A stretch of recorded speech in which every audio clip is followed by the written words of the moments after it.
sempurna, maka sempurnakan dulu wudunya. Awas, hati-hati Bu ya, Bu. Lihat baik-baik. Kata para ahli hadis, kenapa Nabi mengajarkan wudu dulu? Padahal orang ini yang salahnya sholatnya. Kenapa wudunya yang diajarkan? Kata para ahli hadis, ini menunjukkan ada kaitan antara wudu dengan sholat. Kalau orang benar wudunya, pasti benar sholatnya. Kalau orang wudunya salah, akan berdampak pada tidak sempurna sholatnya. Silahkan ibu cek, anak ibu wudunya seperti flash, cepat, kilat. Secepat kilat, itu pasti menunjukkan sholatnya bermasalah. Nah sekarang bagaimana Nabi menunjukkan wudu yang benar? Yuk kita lihat pelan-pelan. Buka Quran surah kelima ayat ke-6, paling kiri sebelah atas. Ayo lihat sini, lihat. Kata Nabi, kalau sholatnya ingin sempurna dimulai dari wudu. Ya ayyuhalladzina amanu, kalimat wudu dibuka dengan kalimat iman. Idza qumtum ila shalah, kalau kamu ingin sempurna dalam menunaikan salat, faghsilu wujuhakum, maka mulai dengan menyempurnakan wudu. Lihat baik-baik, saya tidak bermaksud mengajarkan, hanya mengulang kembali apa yang kita pelajari. Yang pokok dalam wudu itu ada 4. Sisanya sunnah. Awas, kalau yang 4 ini tidak sempurna maka batal wudunya. 1, faghsilu wujuhakum, basuh wajahnya. Kalau disebutkan wajah dalam bab wudu, itu tidak ada yang lain kecuali bagian tampak muka. Gitu ya. Kalau yang punya jenggot, itu termasuk janggutnya di selai-selai. Kalau bapak kalau tidak punya jenggot atau belum punya jenggot, tidak usah maksa. Karena sunnah dalam hadis jenggot itu sunnah merawat, bukan menumbuhkan. Silakan buka tentang babul liha, bab jenggot. Itu hadis-hadis tentang sunnah jenggot, sunnah merawat bagi yang punya jenggot. Tapi yang tidak punya jenggot jangan dipaksakan. Beli arang, sok. Beli timun, tidak usah. Ya, tapi kalau ada jenggotnya silakan rawat dengan baik supaya menampakkan nilai-nilai kemuliaan. Tahan. Sekarang kita mulai. Bagaimana cara berwudu yang baik? Perhatikan baik-baik. Kata Quran faghsilu, membasuh wajah, kalimat Qurannya menggunakan kata ghasala. Ghasala itu ambil airnya, tumpahkan di tempat yang dibasuh. Ambil airnya, tumpahkan di tempat yang dibasuh. Mohon izin, tahan sebentar. Mas, sini Mas. Punten ya, yang kan bantosan, kadia sekedap. Sifat wudu cuma ada 3. 1, pakai keran. 2, pakai gayung. 3, air yang mengalir. Ya, seperti di sungai ada air mengalir itu nggak ada masalah. Tapi kalau menggunakan gayung atau semisalnya, Nabi itu diriwayatkan dalam hadis itu sangat menghemat air. Bahkan pernah beliau kemudian berwudu, kalau kita kemudian hitung itu hanya sejumlah Pak, seaqua gelas Pak, cukup. Atau yang kedua menggunakan keran ya. Kalau sekarang kita ada keran, contoh ini kerannya. Ya. Kerannya agak tinggi sedikit. Nah. Dan kita sesuaikan. Ambil airnya. Misal contoh, ghasala. Ghasala itu bukan ditumpahkan, ambil air, tumpahkan di tempat yang akan dibasuh begini. Yang telunjuk itu kemudian menghapus atau menghilangkan kotoran di sela-sela mata, contoh. Yang jempol menghilangkan kotoran di sela-sela telinga bagian belakang di sini. Ya. Kalau misalnya saya mulai ambil airnya, kemudian saya tumpahkan di sini, yang telunjuk membersihkan di jari-jari di sini, di sela-sela mata. Yang jempol kemudian membersihkan di sela-sela di bawah telinga sini. Kemudian di selesai. 1. Tahan sebentar ya, ini praktek dulu sebentar. 2.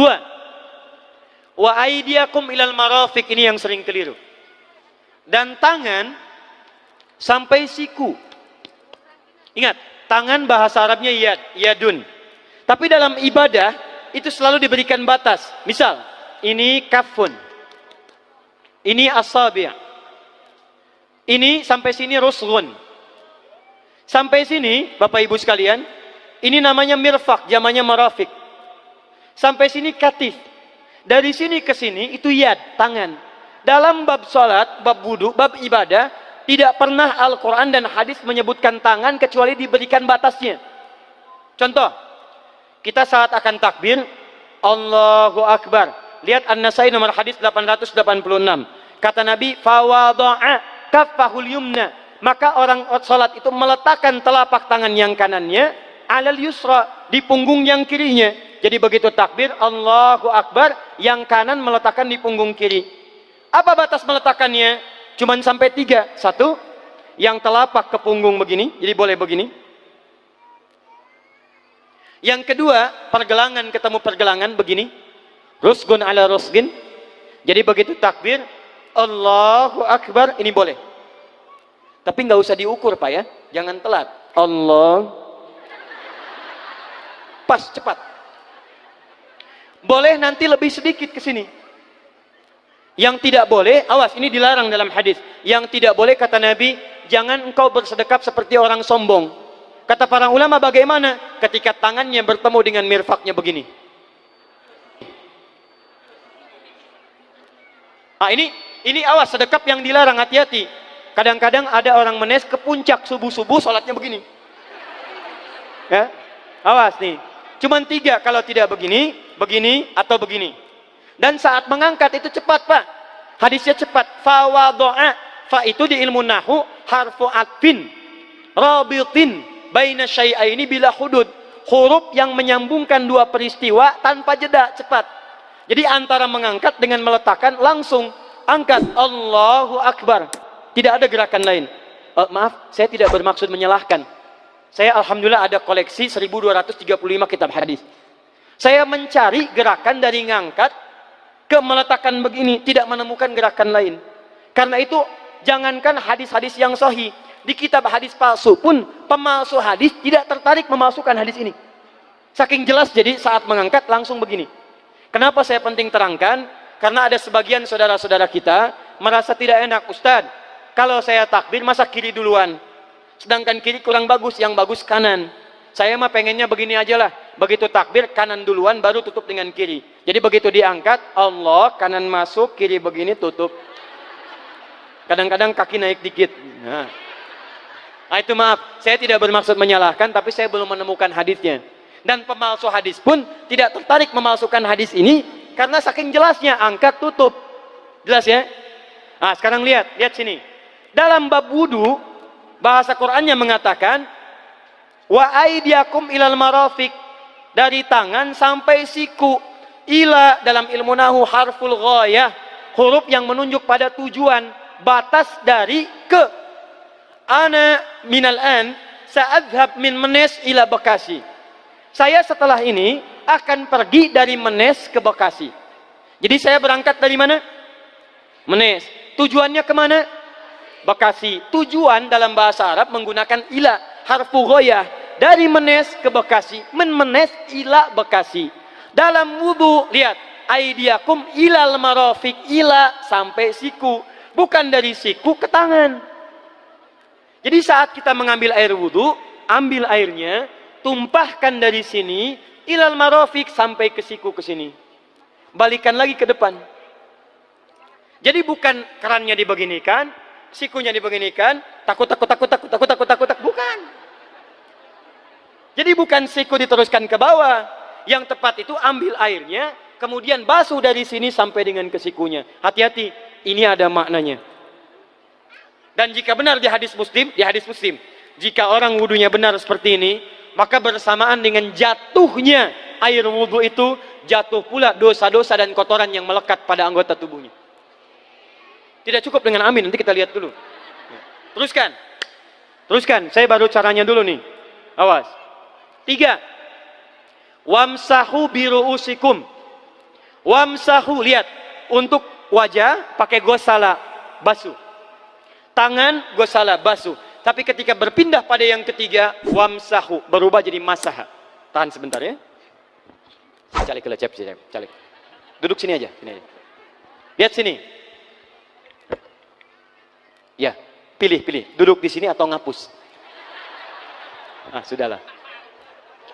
Datang sendiri, nulis sendiri, ngapus sendiri, luar biasa. Cuman di Menes ini. Ini awas, ini penting ini Bu ya, penting. Saking pentingnya susah dihapusnya tuh. Dah sini aja. Masaha. Sudah. Masaha artinya mengusap. Kalau yang tadi membasuh, kalau masaha mengusap. Jadi yang ketiga ini tidak usah dibasuh. Jangan tumpahkan air di tempatnya, tumpahkan airnya kemudian usap tempatnya.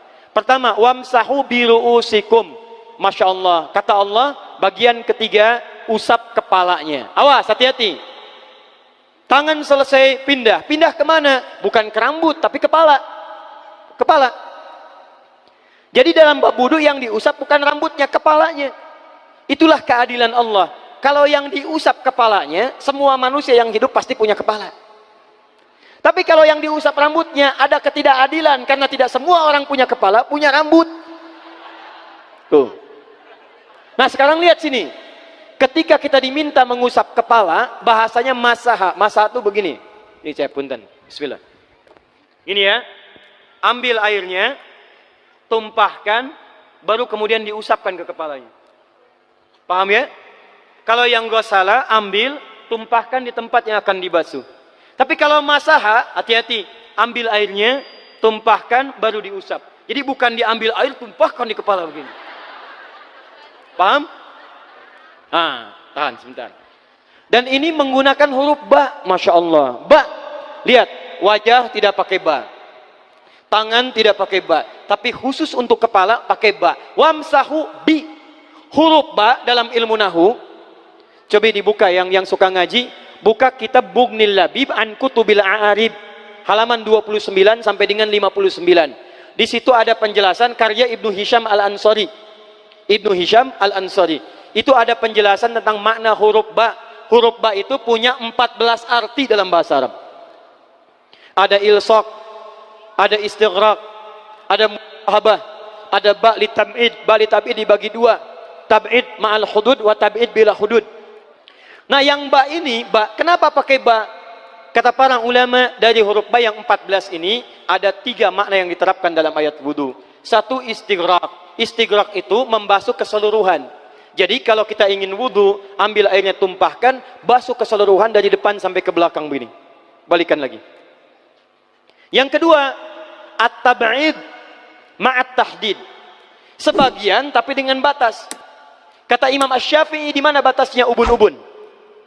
Diboleh kalau kita mau wudu, misalnya ibu tidak bisa membasuh keseluruhan, sedang pakai kerudung misalnya, jilbab nggak bisa dibuka, tempat wudunya terbuka, Anda tinggal ambil air wudu, kemudian tumpahkan sedikit, boleh diusapkan bagian kepala sampai ubun-ubun, sah wudunya. 3, at-tab'id min duni tahdid. Sepanjang disebut bagian kepala, masuk kepala nggak ada batas. Ini kepala bukan? Ini kepala? Ini kepala? Nah, jadi kalau Anda berwudu mengusap bagian kepala, itu sudah sah walaupun bagian tertentu diusap di kepalanya. Kapan ini dipraktekkan? Kata Imam Malik, kata Imam Abu Hanifah, ini dipraktekkan kalau seorang memiliki satu sakit di kepalanya yang tidak memungkinkan dibasuh keseluruhan. Misal, mohon maaf, ya ada orang misalnya, mohon maaf ya, tiba-tiba sedang jalan di kebun, tuh jatuh duren. Bu, anak duren ya, jangan duren yang besar. Tiba-tiba nimpa misalnya. Duren teh bahasa rangatnya kadu, Bu, ya. Kadupak, kaduhung, ya, dan seterusnya. Kadu. Nah, nimpa kepalanya, bocor misalnya. Kemudian dalam bocor itu diperban, kata dokter tidak boleh kena air. Saat bagian kepala yang tidak boleh kena air itu, bukan berarti wudunya kemudian bisa batal atau boleh tayamum karena tidak bisa mengusap kepala. Kata para ulama, boleh dia mengusap bagian kepala yang lain yang tidak terluka. Itulah kenapa Allah memberikan huruf ba di sini untuk kemudahan bagi kita dalam menunaikan wudu. Tapi pastinya yang dibasuh kepalanya bukan rambutnya. Jadi kalau ada laki-laki sudah dandan, sisiran, rapi, tiba-tiba keran dibuka, yang diusap cuma rambutnya, ulak. Nah, itu batal wudunya. Tidak sah. Harus diulang. Terakhir kaki. Kaki dibasuh sampai dengan bagian mata kakinya, dan ini tidak perlu saya terangkan karena mudah bagi kita untuk mempraktekannya. Tapi yang ingin saya jelaskan satu ini saja. Perhatikan baik-baik. Yang 4 ini wajib wudu. Tambahannya sunnah. Niat dimasukkan dalam wajibnya. Lihat sini, kumur-kumur sunnah, telinga sunnah, istinsyak sunnah. Yang 4 ini wajib. Tapi terlepas dari wajib dan sunnahnya, perhatikan baik-baik. Kenapa ini disebut dengan wudu? Dan hebatnya Al-Quran mengistilahkannya dengan toharah. Toharah. Apa itu toharah? Apa itu suci? Toharah. Apa itu toharah? Suci. Apa itu suci? Toharah. Ada toharah, ada nadhafah, itu beda. Kalau nadhafah, bersih luarnya, tapi belum tentu bersih dalamnya. Bisa jadi luarnya bersih, tapi dalamnya najis. Misal, hewan yang paling najis apa? Yang haram. Misal, hewan tadi itu, hewan babi misalnya, misal, dibersihkan, dimandikan, disisir, sampai bersih. Bersih tidak? Bersih, bersih. Tapi halal tidak? Suci tidak? Tidak. Al-khinziru nadhifun walakinnahu ghairu tahir. Babinya bisa bersih tapi tetap tidak halal, tidak suci dia, tetap haram, tetap najis. Paham?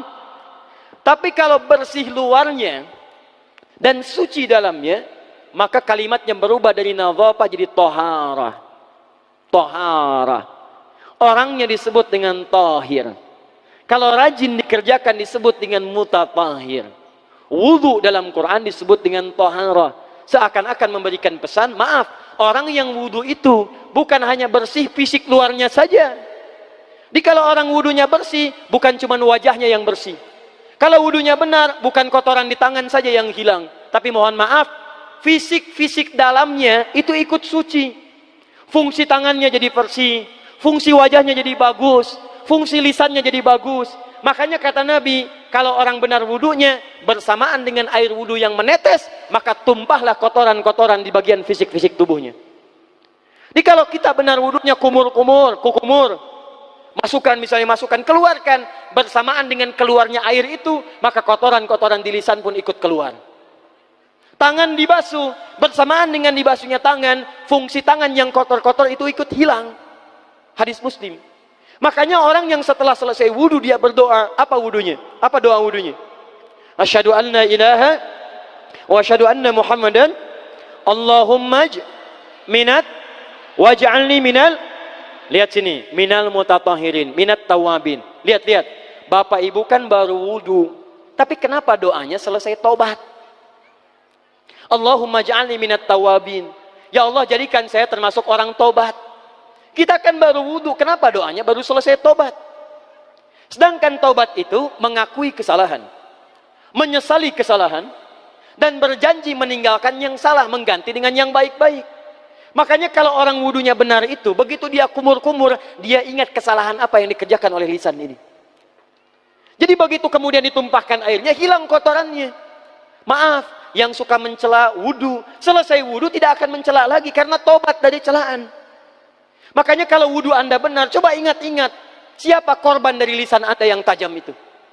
Apakah ibu Anda yang pernah menangis karena lisan Anda? Apakah ayah Anda yang kecewa karena kalimat-kalimat Anda?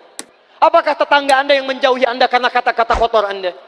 Kalau tiap hari Anda wudu, tapi kemudian lisan Anda masih kotor juga, ada yang salah, Anda cuma menghabiskan air untuk menghilangkan kotoran di lisan. Itu tanda pertama. Tangan basuh. Makanya orang yang wudunya benar, tangannya tidak akan berbuat yang kotor lagi sampai ke ujung kakinya. Karena itulah ibadah ini disebut dengan wudu, seakar dengan kata dau. Kata para ulama, mereka sebagian mengatakan dau artinya cahaya, dau artinya sinar, dau artinya al-husnu, baik budi pekerti. Kalau orang benar wudunya, bertambah sinar di tangannya, sinar di wajahnya, sinar di lisannya. Apa sinar itu? Di dunia sinar-sinar amaliyah kebaikan, sifat-sifat baik, di akhirat pancaran-pancaran kemuliaan. Satud'a ummati yaumal qiyamati ghurral muhajjalin. Akan dipanggil umatku di hari kiamat dengan banyak cahaya melekat di tubuhnya.